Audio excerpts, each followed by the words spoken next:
Ang hangin na sumasampal sa akin. Ewan ko bang mga ganito yung karamdam mo ngayon? Parang dami nakatingin sa atin. Parang niliwanag sa akin. Nagkakamasig sa atin. Dito ako naglalaro naman. Tupay natin yung Yusuf Box. Push! Grabe na. Grabe ka! OMG guys. Naalala ko rin na tayo. Morse code. Baka may gusto sila sabihin eh. Academy. Ginawa ko yan.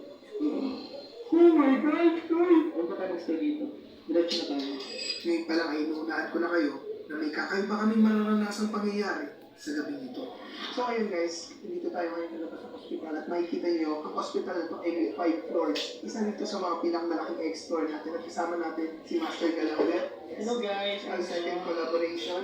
Master Gala, ngayon pa lang kakaiba na ang vibe ng hospital na ito. Unang-unang nakikita tayong Mama Mary na imahe sa gitna. At katulad yung sabi ay yung morgue sa first floor. Actually, dalawa yung morgue na iikutin natin. Left and right. Sa first floor ng lahat. Oo. Okay, so nakapunta ka na rin dito, di ba? Inmans ako.